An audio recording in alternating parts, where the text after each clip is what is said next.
Hi mga mi! So for today's video, dahil hindi sila makakalabas gawa ng naulan, ayun, sobrang lakas ng ulan dito sa amin. Sasagutin ko kasi may mga nagme-message sa akin, may mga nagtatanong ng kwento kung paano daw ba napunta si Yuki sa amin at Hoshi. So unahin natin si Yuki kasi siya yung nandito. Si Yuki ay galing sa tropa ko. Actually, hindi sila nagbi-breed.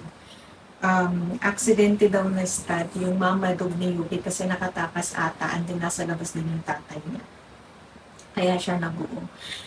Pero yung kwento talaga nun is, meron kaming pinakaunang fur baby na tumanda na rin sa amin. 14 years old siya namatay. Malapit din kay daddy yon. Tapos, nung nag-Japan si daddy, nung unang Japan ni daddy, parang almost 4 years siya doon. Nagkasakit yun, parang humina na yung baga niya, humina na yung puso niya. Pero hinintay pa din talaga siya. Parang nung dumating na si daddy, ilang months lang, saka siya namatay. Siguro sobrang sakit talaga sa kanya dahil kumbaga sa mga braso niya talaga namatay kasi ilang beses niyang nire-revive talaga yon. Ilang beses din kasing inatake and ilang beses niyang nire-revive.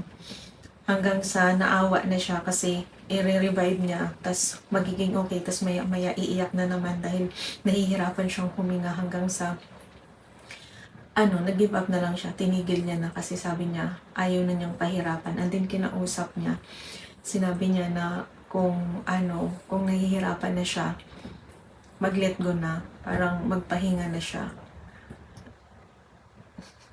Emotional. Kaya siguro yun, sobrang sakit sa kanya dahil nga sa mga kamay niya namatay. And then, nahirapan siyang mag-move on. Parang ilang linggo yun na nakikita ko siya, umiiyak siya pagka madaling araw dahil naaalala niya nga. Tapos nag-post ako noon na yun nga, yung run-free baby Yuhan, ganyan, hindi ka namin malilimutan. Tama-tama din, kapapanganak lang ng mama dog ni Yuki. And then, nag-message sa akin yung tropa ko kung gusto ko daw. Tapos, nung una, sabi namin ni daddy, wag na muna kasi nga parang sobrang sakit ba. Tapos sabi niya, para daw ma-divert yung attention ni daddy, para hindi na nga daw ganun kung pagkakalungkot ba. Hanggang sa, sabi ko, try natin. Hindi naman sa papalitan siya kasi hindi naman talaga napapalitan. Kumbaga, yung naging bahagi na sila ng buhay natin, hindi naman na mawawala yun. Hindi siya mapapalitan ba. Kaya, ayun, nag-agree ako. Unang choice namin, hindi talaga si Kuya. Ang gusto ko sana is yung light brown kasi si kuya nung baby pa siya, ito, sobrang dark ng kulay niya. Ayaw i-let go nung anak ng tropa ko yung una kong napili kasi yun daw yung may iwan sa kanila. So, ito, siya yung second ko. And hindi naman talaga ako nagsisi kasi nga, tingnan niyo naman kung gaano kapugi. Tsaka nag-light din yung kulay niya. Tapos, doon sa mga nagtatanong kung may proper training daw ba sila, Yuki and Hoshi, wala po. Sinanay talaga namin sila na mula nung maliliit pa, mula nung papi pa sila, kung kausapin namin ay para silang mga totoong bata talaga. Kailangan din nilang sumagot, tapos kapag meron silang nagawang mali, pinagsasabihan. Lalo na nung papi sila, 'di ba? Si Yuki naging stylist, designer. Ilang tsinelas ko at tsinelas ni daddy ang sinira niya. Alam mo yung kakabili nyo lang, malingat ka lang kinabukasan, wala na yung strap niya. May bangas-bangas na, may design na yung apakan niya. Hanggang sa nakasanayan na nila hanggang sa ngayon, kaya kung makikita nyo sa mga video namin sa tuwing kinakausap sila, nasagot talaga sila kahit nga si Bunso. Siguro si Kuya talaga yung nakadestined na mapunta sa amin kasi isipin mo, iba yung unang choice ko pero hindi pwede. And sobrang nagpapasalamat din naman kami na siya yung binigay sa amin. Kaya sobrang spoiled sa daddy kasi nga talagang nakabuhos yung attention ni daddy sa kanya eh. Talagang silang dalawa lang lagi yung magkasama kasi that time may ako nun may trabaho pa ako nun.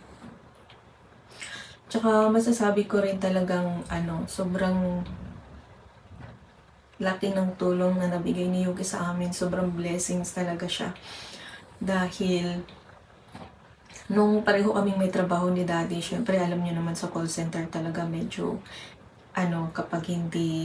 kapag mahirap yung account, lalo na yung sa account ko yung telco, medyo stressful talaga siya.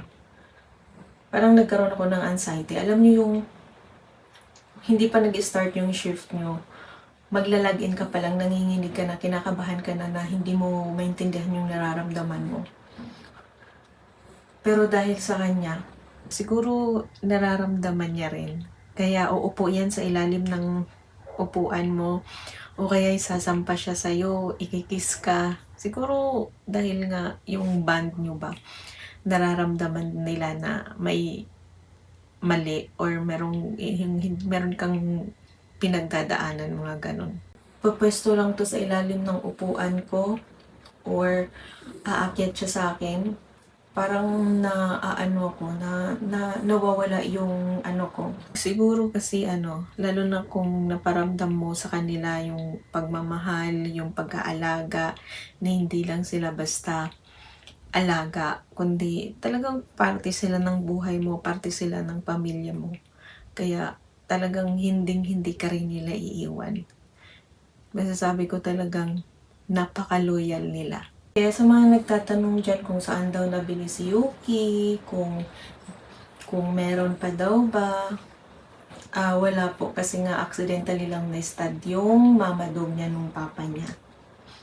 Anak no? Nga mahal. Kasi Bunso naman, si Bunso ay napunta sa amin dahil yung totoo talaga is parang ayaw pa sana namin ni daddy magdagdag kasi alam nyo naman guys, kapag may puppy ka or may alaga ka, hindi pwede na basta lang mapakain mo. Parang mga bata din sila na kailangan mo ding i-provide talaga yung pangangailangan nila. Every 2 weeks pag puppy pa, kailangan mong dalhin sa vet hanggang sa makumpleto yung mga vaccine nila. Maliban pa dun sa pagkain, may groom pa. So parang sabi namin ni daddy, parang hindi na muna. Yung unang fur parent niya kasi parang gusto niya daw na nakikita na naalagaan. Kasi nakikita niya nga daw si Yuki kung paano namin mahalin at alagaan. Tapos, nag-send siya ng mga picture. Ewan ko, nung nag-send siya ng picture, sabi ko kay daddy, di parang gusto ko to. Parang sabi ko, parang na-inlove ako kay Tapos, pa yun parang kakapanganak lang sa kanya. Ang sabi nung unang fur parent niya, nahintayin daw muna ng mag 2 months bago ihatid dito. Kaya sabi ko sa kanya, sige po. Tapos nag-isip kami ng pangalan ni daddy. Ng pangalan kay Hoshi. May mga meaning kasi yung mga pangalan nila, mga mi. Si kuya, yung meaning ng pangalan niya is, marami siyang meaning. Happiness, star. Tapos si Bunso naman, ang Hoshi ay parang parang ginusto, parang ganun. Kaya sanay na siya sa pangalan niya kahit na nung nandun pa lang siya, kasi sabi ko Hoshi yung itawag na sa kanya para masanay siya. Then hinatid talaga siya from Antipolo hanggang dito nung unang fur parent niya. And then hanggang ngayon, paminsan-minsan nagme-message yung fur parent niya na salamat na ganyan sa pagmamahal at sa pag-aalaga kasi siguro nakikita nila. And masasabi ko rin naman na hindi rin naman kami nagsisi na na kinuha namin si Hoshi. Si Bunso pala ay pina-adapt lang yan. As in, binigay lang talaga siya.